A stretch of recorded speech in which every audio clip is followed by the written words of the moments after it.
пешгирӣ аз воридоти гӯшти мурғи яхкарда ва имтиёзҳои давлатӣ барои таъсиси корхонаҳои истеҳсоли парранда дар Тоҷикистон имкониятҳои васеъ фароҳам меоварад.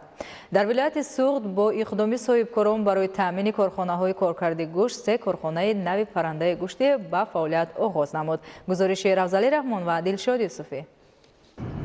нишондодҳои барномавии паёмҳои солонаи асосгузори сулҳу ваҳдати миллӣ пешвои миллат президенти ҷумҳурии Тоҷикистон муҳтарам Эмомалӣ Раҳмон ва имтиёзҳои давлатӣ барои соҳибкорон имконияти васеъ фароҳам овард ки барои истеҳсоли гӯшти парҳезии парранда иқдомҳои шоиста намоянд. Дар шаҳру ноҳияҳои вилояти Суғд давоми соли равон беш аз 20 корхонаҳои хурду миёнаи паррандапарварӣ бо саҳму иқдоми соҳибкорони ватанӣ ва шахсони алоҳида сохта мешаванд ва қисми онҳо ба фаъолият оғоз карданд ки дар истеҳсолу таъмини бозори истеъмолӣ бо гӯшти парҳезии парранда нақши муҳим доранд.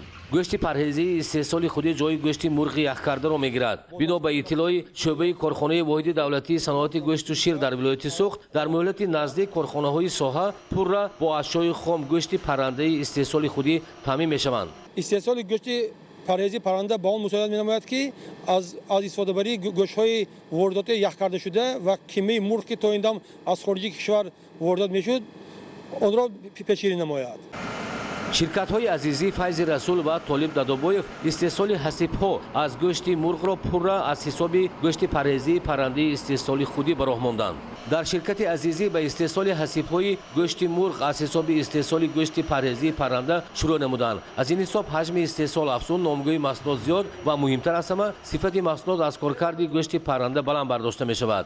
дар назди ширкат бо иқдоми соҳибкори маҳаллӣ Фотима Самадова ҷамъияти дорои масъулияти маҳдуди дӯсти азиз фабрикаи паррандапарварӣ таъсис додааст. маҳсулоти аввалин аз марҳилаи якуми парвариши парранда ва истеҳсолот ворид гардид. фабрика дар масоҳати 1 гектар дар мавзеи рухаки ноҳии Бобоҷонгафуров иборат аз 2 иншооти истеҳсолӣ бо иқтидори парвариши 20 000 парранда дар як вақт дорои ҳамаи шароитҳо барои кормандон талаботи зооинженерию, ветеринарӣ ва истеҳсолист. тибқи технология парранда дар фабрикаи инноватсионӣ дар муҳлати 45 рӯз ба гӯшт тайёр мешавад. дар фабрика процесси технологӣ пурра автоматӣ буда вориди таҷҳизоти пешрафта аз Федератсияи Россия, таъмини хӯрока дар асоси шартнома бо соҳибкорони ҷумҳурии Ӯзбекистон ва корхонаи фаровони шаҳри Гулистон ба амалӣ намудани лоиҳаи таъсиси фабрикаи инноватсионии паррандапарварӣ мусоидат намуд.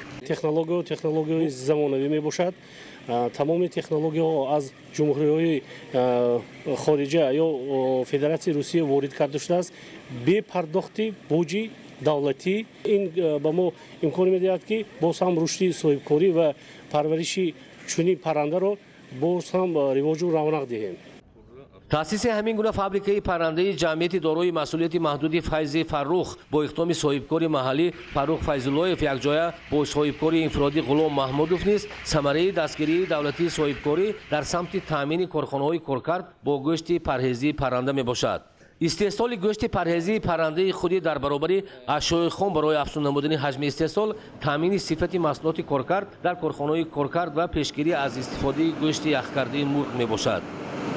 маҳсулоти ҳасибие ки аз гӯшти парранда яъне паррандаи маҳаллӣ истеҳсол мешавад ғизои солим ба ҳисоб меравад.